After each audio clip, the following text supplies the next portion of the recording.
Hey everyone, Sam here. Thanks for joining me. I hope you're having a beautiful day wherever you are in the world. In this video I'm going to show you how to paint evening light in a landscape. And this particular painting started off as a plein air painting, and then I added more detail to it in the studio. So you'll probably notice that I've been doing a few autumn themed paintings recently, but it's actually spring here in New Zealand, and I've been wanting to get out and capture those spring colours, especially the trees, because there's some really rich, beautiful greens that look great in paintings. Now, I love getting out in my local area and painting. There's just an endless source of subjects to paint, and I could spend a lifetime painting there, especially as I love painting rural scenes and landscapes with rolling hills, trees and farm animals. So the first part of this video is me painting outdoors on plein air, and then the rest of it is me painting in the studio, where I just added a few more details to the painting just to finish it off and just tidy up some areas. Now, if you like this video, be sure to give it a thumbs up and subscribe to my channel. I hope you enjoyed this video. Get your paintbrushes ready and let's roll the tape. Alright, so I'm just driving out in my local area at the moment, and this is an area I love to come plein air painting because there's lots of rolling hills, trees, farm animals, all sorts of interesting things to paint. And I'm just going to go down to the location where I actually painted the other day, so the painting for this video, and by the time I'd finished painting it was too dark to get any shots of the location, so I'm going to go out there now and I'll quickly show you, and then we'll get into the painting part of the video. Alright, so I'm just coming up to the spot I was painting at. It was right here. I just parked at the side of the road, just like this. Let's get out and have a look.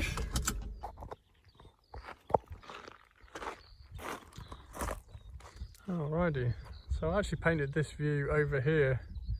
I just really like that stand of was willow trees, swamp cypress and black poplars, and then also there's some native trees around as well, mostly tortora, and there's some Australian trees as well. All sorts of things to paint here, but yeah, this is where I painted, and by the time I'd finished painting it was just too dark to film this, but this is what I often do, just park my car at the side of the road and get my pochade box out and paint.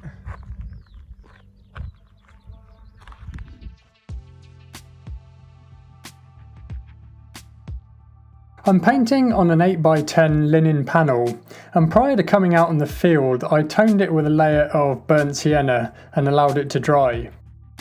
The burnt sienna helps warm up the painting and gives it a more traditional feel. These linen panels are perfect for painting outdoors, and they're made by a company in the USA called canvaspanels.com. Now, I think 8x10 is a perfect size for painting on plein air. It's a good standard size painting, and also my 8x10 linen panels fit perfectly on my Alla Prima pochade box.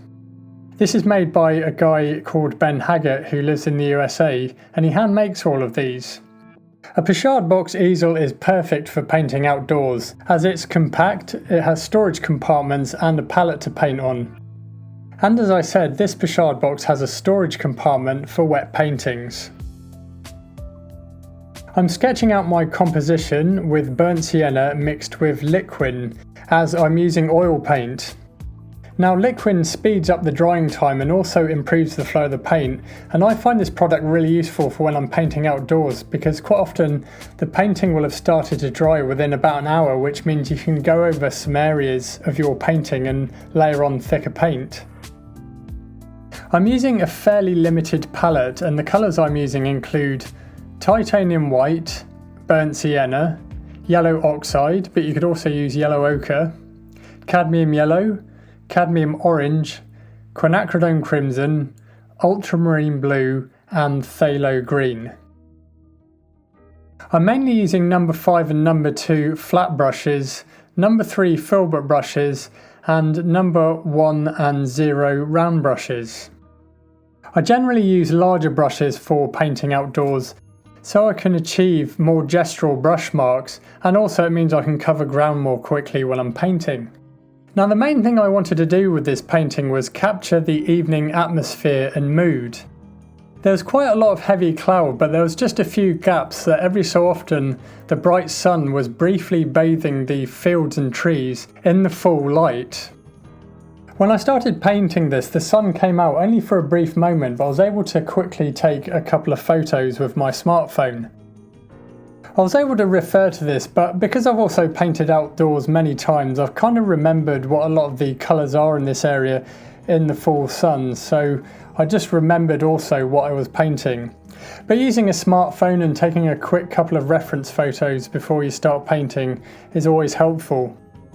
Modern technology does have its uses. Now when I begin to start adding colour to my painting, I first of all think about the values in the landscape, and value is how light or dark a subject is. Now you will have heard me talk about this on my other videos, but this is particularly important when you're painting outdoors, as the light often changes very quickly, and it did so in this case. I started by painting those heavy clouds, and then I used these clouds to gauge the rest of the tonality of the painting. I used a mix of ultramarine blue with a little burnt sienna, quinacridone crimson and titanium white, but I've mostly edged that mixture on the blue side. Those distant hills and trees also have a blue cast to them, so I'm able to use the same colours that I used in the clouds, but with less titanium white, which is going to make the value darker. As I come forward in the landscape, the darkest values are the trees, which are mostly in shadow, so I mix ultramarine blue with yellow oxide, and for those trees in the midground I also introduced some titanium white to make the value a little bit lighter. But that yellow oxide is going to make those trees look a little bit green. We're going to find our darkest values in the foreground, which in this case is the tortora tree that's nearest the viewer. And this is a mix of ultramarine blue with a little yellow oxide and some burnt sienna. The one thing that's helped me better understand values in the landscape was learning about the artist John Carlson. He noticed that all the values in the landscape were related to the angle of the light source. He identified 4 prime planes within the landscape. First of all, the arch of the sky, where the light source usually comes from. Then the flat-lying ground planes, such as grass, fields and meadows. This is usually a little darker than the value of the sky. The slanting planes, such as mountains or hills, and these are often usually darker in value than the sky or the ground planes. And then finally the upright planes, which are the trees. These are often some of the darkest values to be found in the landscape, especially things like conifer trees. So I've applied this principle when I've been painting outdoors, and I've found that it's helped me get my values correct and makes my paintings read better to the viewer. Once I'd marked in my main areas of shadows, I wanted to quickly capture that orange glow that was in the clouds. It was evening when I was painting this, so the sun was lower in the sky but still very bright. I mixed that orange glow with titanium white, burnt sienna and yellow oxide. Next I use a number 5 flat brush to paint these shadows in the fields in the distance and the midground. I'm going to create a spotlighting effect in this artwork, so the background's going to be in shadow whereas the foreground and midground trees are going to be bathed in the full sunlight. Now as that green recedes into the distance, it loses its saturation as green wavelengths don't travel well over long distances, so I need to desaturate my greens here. I use a mix of yellow oxide with ultramarine blue and titanium white. I also mix in a small amount of phthalo green in there as well, but only a small amount. I want those trees to stand out, so I need to keep in mind that the value of the grass is going to be much lighter than those trees. I paint the areas of the grass that are in full sunlight with a mix of yellow oxide, ultramarine blue, cadmium yellow and titanium white. And then I also mix in a little bit of cadmium orange just to harmonise the green a little. And in other areas where I want to shift the green to a more emerald tone, I mix in a little bit of phthalo green. Now whenever you use phthalo green, you'll only need a small amount because it's such a powerful colour and it can quickly overpower your mixture if you use too much of it. I then work on the foliage of the willow trees in the midground. There's also some poplars there too. Now their spring foliage is reasonably light in value and perhaps a bit darker than the grass, so I'm going to be using some lighter greens in this mix. I use similar colours that I used in the grass, so mostly yellow oxide with ultramarine blue and cadmium yellow, which increases the saturation. I also mix in a little bit of burnt sienna just to make the green look more natural. I'm keeping the value darker, but I don't want it too dark. When I paint the highlights on the tree canopies, I use the same colours that I used for the grass, but I just make the value a little bit darker by using less titanium white and a bit more ultramarine blue in my mix. To add interest to my painting, I've marked in a couple of those poplar trees that have not quite yet started growing their leaves. This is a mix of mostly titanium white with burnt sienna, a little yellow oxide and some ultramarine blue. Now as I was painting this artwork, I needed to work quickly because the light was changing so much. And this is the cool thing about plein air painting, is it does help you to paint more quickly. Often the light and weather conditions are changing so fast that you want to capture that information as soon as possible. Plein air painting is also a good way of getting your brush mileage up and a better understanding of how the colours and values work within the landscape. When I paint outdoors, I mark in the main areas of lights and darks as quickly as possible, and then I can start building detail on top of that. Once I'd established the areas of details within this painting, I was then able to work back and just tidy up the painting overall and restate some of those darks and add some more highlights and just details in general. So I add a few exposed areas of dirt and mud within the foreground, and what I did here was I mixed in some quinacridone crimson into my existing green mix and a little yellow oxide to create a kind of muddy brown colour. I then added a few more highlights to the tops of the tree canopies in the midground and the tortora tree in the foreground. When I was painting this artwork, it was my intention to add a few more details to it later on back in the studio. So at this point in the painting, I'd felt that I'd got enough information down on this linen panel. Now whilst it's not essential to paint outdoors, I really would recommend you try it because it just opens up a whole new world and it really helps to improve your painting skills. It really makes you look at the landscape as well and the relationships between the various forms, masses, colours and values. And me personally, I just like being outdoors in the fresh air and the sun.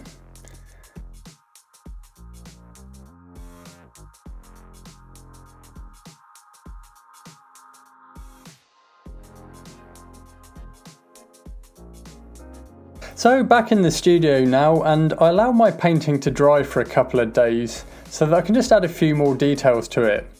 Now I've decided that I'm not going to be adding details to the whole thing because I don't want to take away too much from what I captured outdoors. There's always a risk that if you add too much detail to the painting that you can end up killing the life out of it and also make the painting look overworked. So for this, all that I felt needed was to add a few extra details to the trees in the midground and foreground and the grass areas.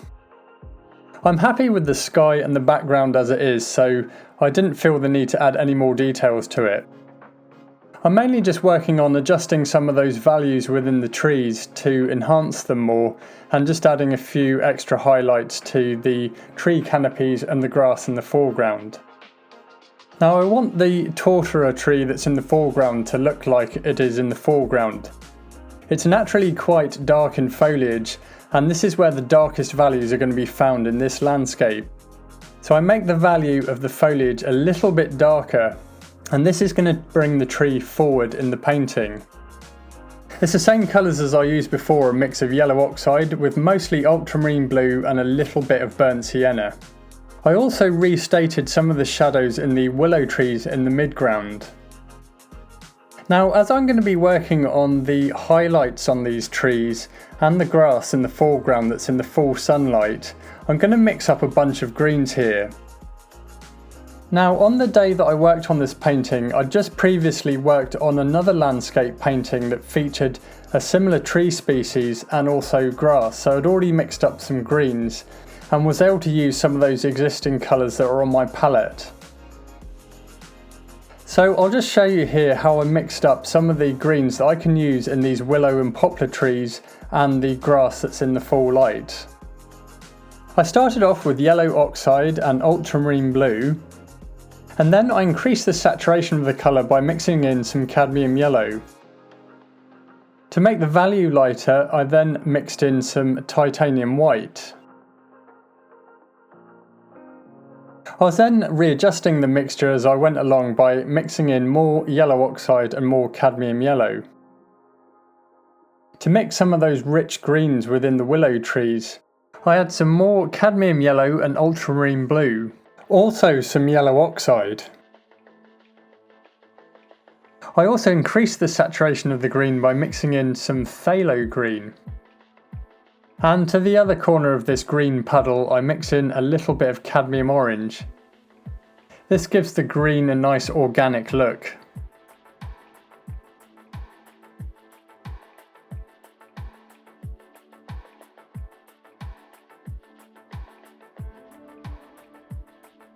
So here I'm using a number 3 Ebook brush to paint in some of the halftones within the willow trees.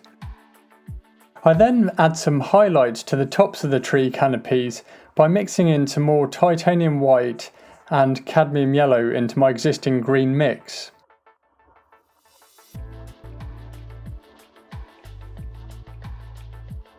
I'm applying the paint here with a number 3 Ebook brush. The rounded edge of this brush is really good for painting tree canopies. I also add some highlights to the tortora tree in the foreground. I was happy with the trees, and then I decided to increase the saturation of the grass a little bit without altering the value too much.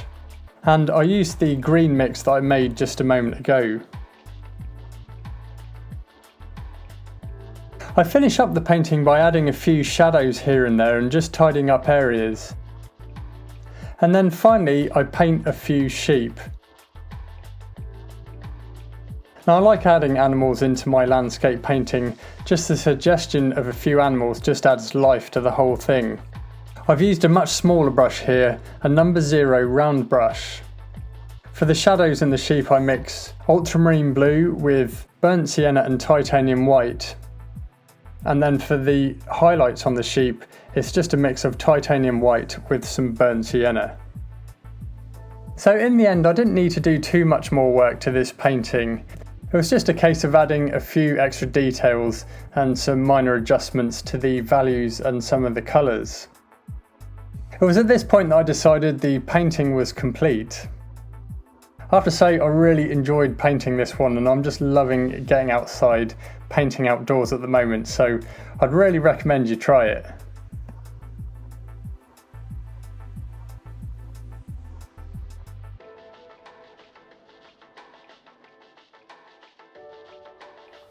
Thanks for watching. I hope you enjoyed this video, and if you did, be sure to give it a like and subscribe to my channel. Also, please leave me a comment in the comments section below. Now, if you'd like to learn more about painting, then check out the painting resources I have on my website at samuelerp.com. I've got loads of free written painting tutorials that you can copy and follow along with, and you can use the reference photos as well. I also have full-length painting tutorial videos available for sale from my website. Now, you can also get instant access to all of my full-length painting tutorial videos by subscribing to me on Patreon for just $5 a month. And you can also subscribe annually, which includes a 15% discount. Every month you get a new painting tutorial video, and there's also written notes and reference photos for you to copy as well. And what I'm doing with Patreon is I'm turning it into a huge painting resource for anybody that wants to learn how to paint or improve their painting skills. So check that out. I've put the link in the description below. Now, if you're an artist or creative and you're looking to make your own website, then check out portfoliobox.net. It's an online website builder where you can build your own beautiful website to showcase your work to the highest standard. There's loads of styles and templates for you to choose from, and it's really easy to use. You don't need to know how to code, as the whole thing works through drag and drop. You can start building your website right away, and then when you want it to go live, just choose the plan that you wish to purchase. Now, right now, Portfolio Box are offering a 50% discount on any of their plans for the first year by typing in the discount code SAMURP50, and I've put the discount code and the link in the description box below. Now, if you'd like to see what artworks I'm working on, then you can follow me on Instagram and Facebook, and also my other website, samulurpfineart.com, which is just to showcase my paintings. Incidentally, this was built on the Portfolio Box platform, and I'm very happy with the results. Anyway, I hope you enjoyed this video. Thanks for watching. I hope you have a beautiful day, and I shall see you in the next video.